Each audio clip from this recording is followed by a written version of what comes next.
This is Leon and the Spitting Image, Chapter 8, entitled Parents' Night. You have to wonder how Miss Hagmaier got away with it. How could she force her fourth graders to make animals that she kept for herself? Didn't the kids complain to their parents? Sure they did. And didn't the parents complain to the school? Nope. Not much, anyway. Miss Hagmaier knew just how to handle parents. She understood a fundamental truth. When it comes to school, parents are more easily fooled than children, especially when those parents send their children to a place that believes nimble fingers make for nimble minds. After all, if that motto were true, wouldn't it imply that every kid with a knack for video games was a certified genius?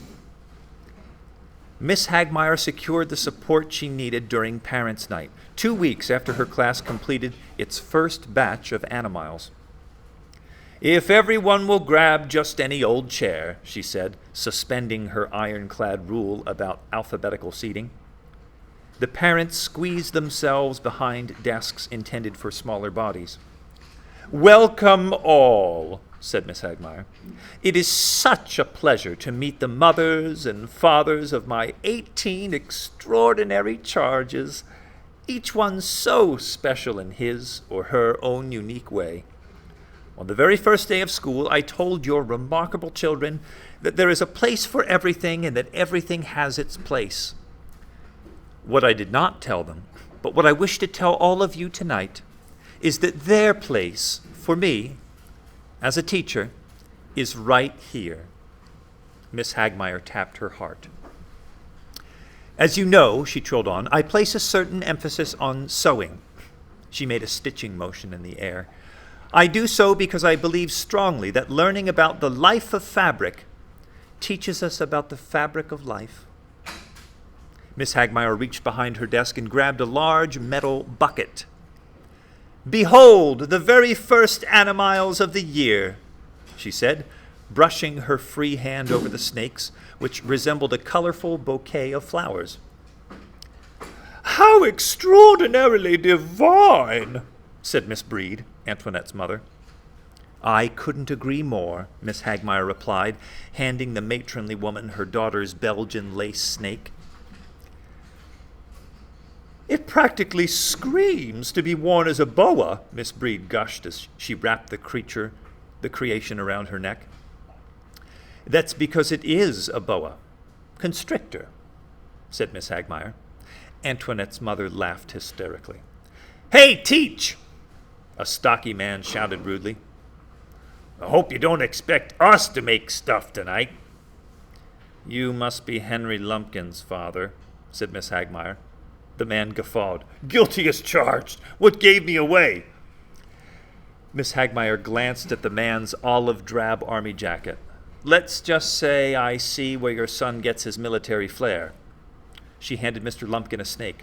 "I think you'll be pleased by Henry's pillowcase python. The racing stripes and fangs were his idea entirely. And to address your earlier concern, I do have a little exercise plan for you, but not to worry. I always go easy on grown-ups. No one will have to sew." Miss Hagmaier continued her flim-flam as she strode through the room handing out snakes. At each stop, she made sure to say something tender. Even Leon's sightless terry-cloth towel snake received a kindly assessment. "Do you know, Miss Zeisel, your son's handiwork measures the same length as a Texas blind snake. Leptotyphlops dulcis also grows to 10 inches exactly. Isn't that marvelous?" "I guess," Emma Zeisel answered coolly. "And don't you love the way Leon's snake says 'proper' right along the side of its lumpy little body?" "I know he worked awfully hard on it. Could I possibly keep it?" "Oh, I see," said Miss Hagmaier, her voice hardening. "Leon must have told you about our conversation."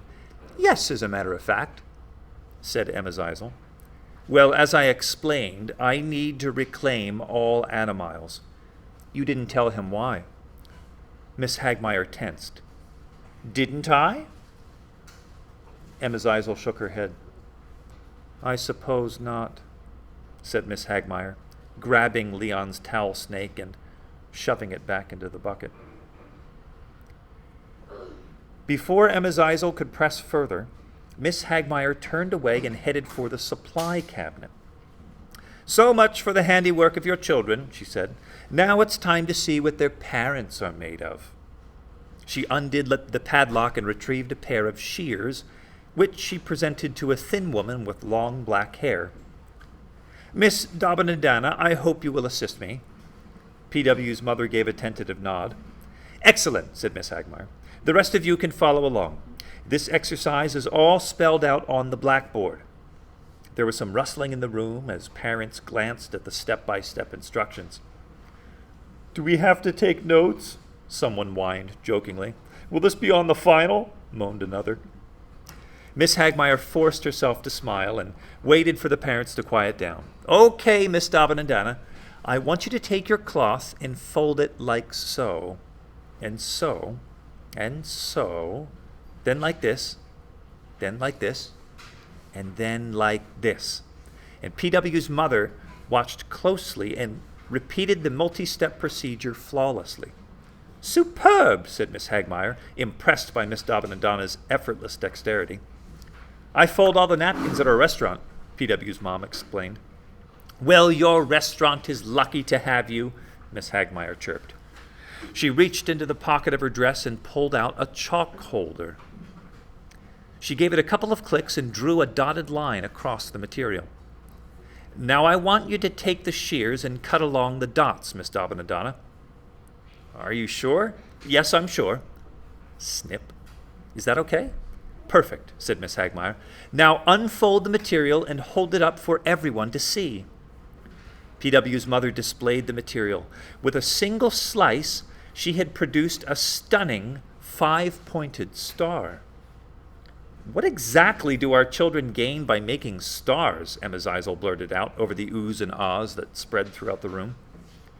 Craft assignments are always tied to other subjects, said Miss Hagmaier. I can use stars to introduce concepts of geometry and astronomy. But, Miss Zeisel, Miss Hagmaier said, cutting her off, we really don't have time to discuss curriculum right now.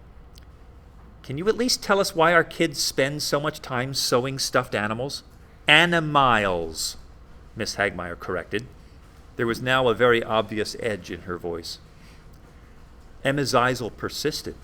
Are pins and needles, and pantyhose for that matter, really as important as pencils and pens? I believe they are, Miss Hagmaier said strongly. But if you wish to discuss this in more detail, I suggest a private appointment. Amen to that, Mr. Lumpkin exclaimed. How about us hitting those cookies I see over there? He pointed to the front of the room where the usual Hagmaier desk set, small curd cottage cheese, clipboard, instructional needle, had been replaced by a platter of homemade goodies and a pot of fresh brewed coffee.